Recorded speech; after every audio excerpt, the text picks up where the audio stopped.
Good morning, my dear students. In the last class, we have completed exercise 1.1 and along with that, we went on learning how to represent irrational numbers on the number line, that is root 2 and root 3. Right? So today we shall move further. We shall go for exercise 1.2.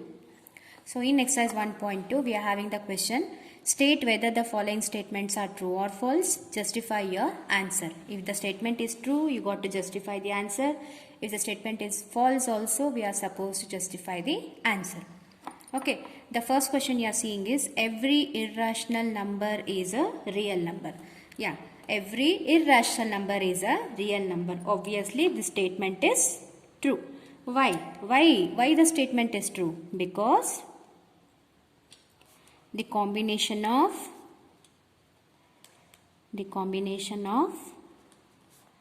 rational and irrational numbers,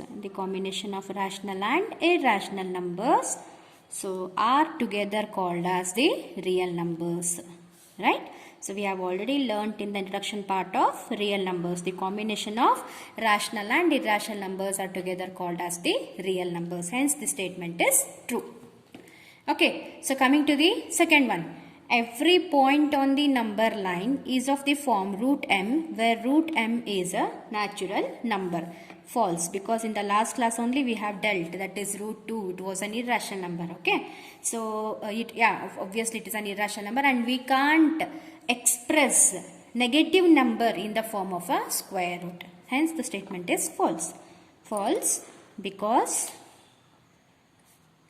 no negative number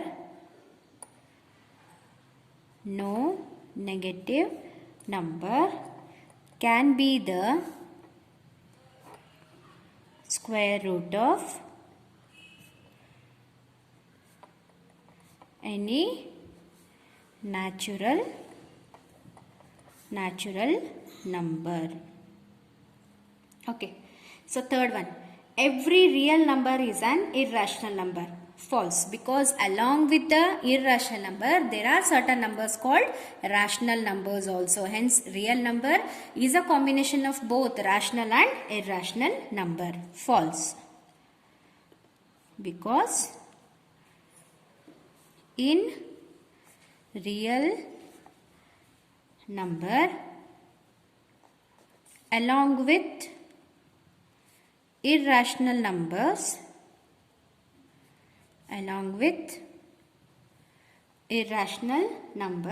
there are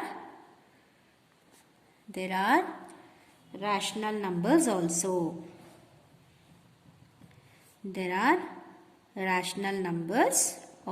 Hence the statement is false. Okay, coming to the next question.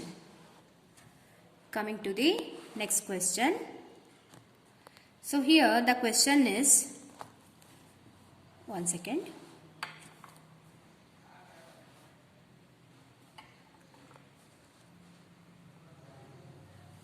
Here the question is, are the square roots of all positive integers irrational? If not, give an example of the square root of a number that is rational. So here the answer is no. The square root of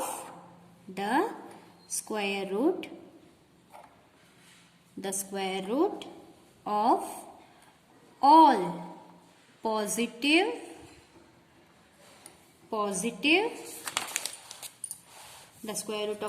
positive integer is not an irrational. Okay, so coming to the third main. So in the third main, the question is, show how root 5 can be expressed on the number line. Yeah, in the last class we have confirmed, or else we have constructed root 2 as well as root 3 on the number line. So today we shall go for representing root 5 on the number line. So one thing is, in the last class we went on doing on the same number line. Like this also you can go for further by taking perpendicular here also you can continue. Particularly if they are asking only one number like root 5 and all, the easiest step what you got to follow, I'll teach you now.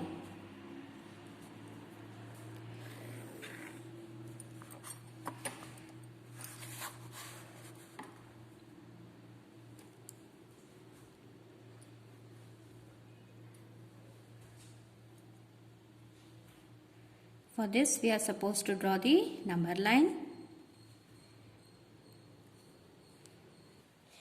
So now let me start. Okay, here the question is what? The question is root 5. Okay, we got to verify this by the Pythagoras theorem also. Just imagine here it is 1 unit, here it is 2 unit. Right, from 0 to 2 it is 2 unit. So here I am taking 0 as A, 2 as B. How many overall what is the unit I have taken? I have taken 2 units. Just mark this 2 units first. Earlier we used to take 1 unit. So here overall I have taken how many units? I have taken 2 units or 2 centimeter. Then take the protractor. Go for marking an angle of how much? An angle of 90 degree. Then draw the perpendicular. Okay, so then after this what I am supposed to do? Yeah, I am supposed to take again 1 unit. Why 1 unit? I'll explain you, wait. So I am supposed to take how many units? I am supposed to take 1 unit or 1 centimeter. Place it at B.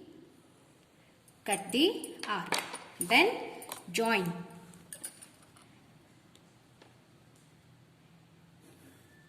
Call this point as C. So what type of angle here I got? I got 90 degree, that is right angle. So this is 1 unit. So now let me verify whether this is equal to root 5 or not. Okay, let us check.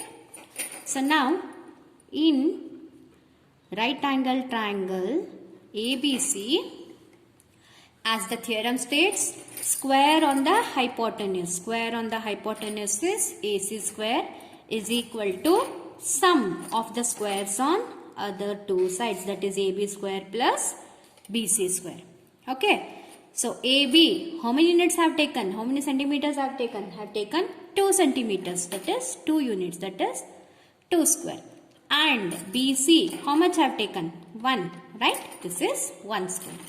So 2 square is 4 plus 1. AC square is equal to 5, or AC is equal to root 5. So this is how we are going to represent root 5 on the number line. So this is what? This is root 5 units or root 5. Followed? Suppose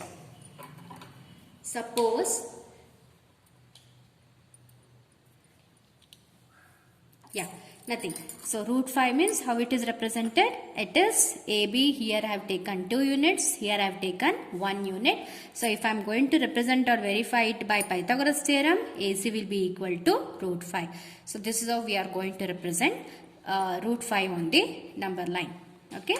So hope you have understood this concept. Yeah. Now let me go for discussing what are irrational numbers. In the last class, we have dealt what are rational numbers, right? So, rational numbers are the numbers which can be expressed in the form of P by Q. Whereas, irrational numbers are the numbers which cannot be expressed in the form of P by Q. In the other term, we can say these numbers are non-terminating and non-recurring decimal expansion. So, these type of numbers will be having non-terminating and non-recurring decimal expansions. For example, if I go taking an example like 1 by 3. Okay, if I start to divide, so 3, 1, 0.0, 3 is 9, again remainder 1, 0, 3 is 9, again remainder 0, 3 is 9. So this continues, right? So these type of numbers, these type of expansions are called as non-terminating recurring decimals.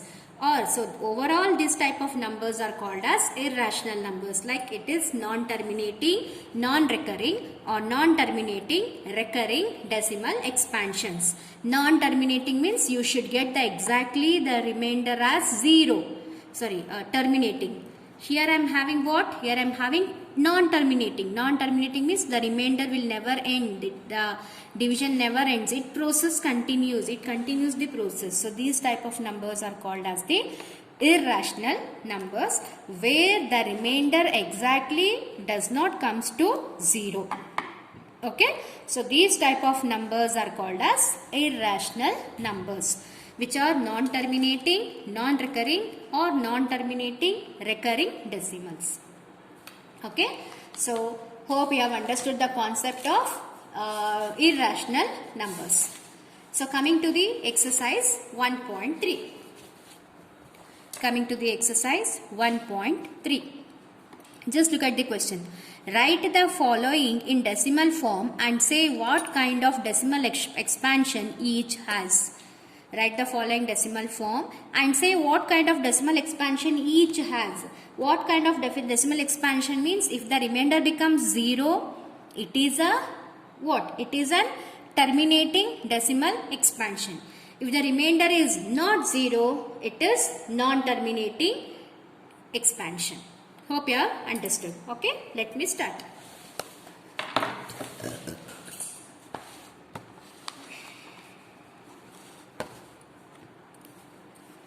So coming to the exercise 1.3. So in the first main, write the following in decimal form and say what kind of decimal expansion it has. Okay, so I'll take one example here. The first question is, I'm having 36 by 100. So let me start dividing. So 100, 36. I can't divide. Take the decimal form 0. So 100 3s are 300, 60. Anyhow, we have taken the point.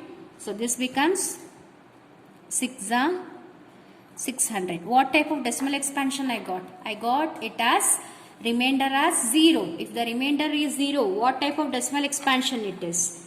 So therefore 36 by 100 is a terminating decimal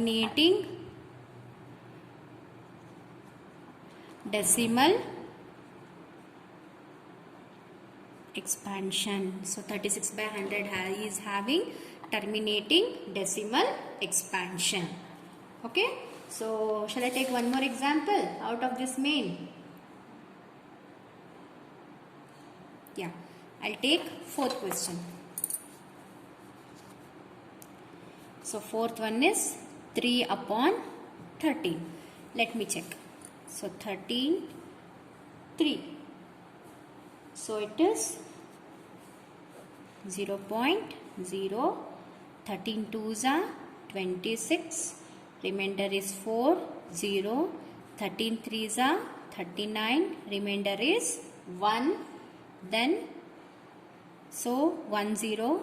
This 10 is less than 13. So what we are supposed to take? We are supposed to add one more 0 in the quotient form. So that this becomes 100. So 13 7s are, it is 91. Then I'll be getting the answer. What I'll be getting? So this is 10. 10 minus 1 is 10 minus 1 is 9. So again I got 0. 9. It is 0. 13 6 are 78. Here I got the remainder as 12. Then 0, 117. Here I got the remainder as 3. Yeah, just remember your 7th standard. Where again you got back this 3 which was in the question, right? Again this process continues. Again you will be getting the same set of numbers. So that these set of numbers after certain time, again these set of numbers will be recurring. So hence we are going to represent these numbers under the bar. Okay, hope you try your understanding what the concept I am telling. So after certain time of division, so this division process continues. It repeats from the first step. So hence the quotient will be written under the bar. So it is 0.23076 under bar. It is spelled as under bar. Hence, therefore, 3 by 13 is a. It is non-terminating, right? Non-terminating, and these set of numbers are again repeating and recurring decimal expansion. Okay, so hope you have understood this concept. Just go for checking the further answer questions will be given. Go for finding the answers. Then coming to the second main. So in the second main we are having, I am having the question in this manner. You know that 1 by 7 is equal to 0.142857 under bar. Under bar means I said that it is repeating. These numbers are repeating, recurring. Can you predict what the decimal expansion of 2 by 7, 3 by 7, 4 by 7, 5 by 7, 6 by 7 are without actually doing the long division? If so, how? So here I am not supposed to go for dividing. Instead of not dividing, I got to check out the answers for 2 by 7, 3, 4, 5, 6 by 7. That is, they are giving the condition without actually doing the long division. I'll explain you how to go for finding the values for 2 by 7 and 3 by 7. The rest you solve by yourself. Okay, let me start. The first one is the number is actually 1 by 7. It is given by 0.142857 under bar. Okay, the next what I got to do is I got to find 2 by 7 value. So 2 by 7 can be rewritten as how? 2 into 1 by 7. Right. So 2 into 1 by 7 means it is again 2 into 0.142857. Okay. So if you multiply, you will be getting it as 0.285714. Again it is repeating. Again these set of numbers are repeating.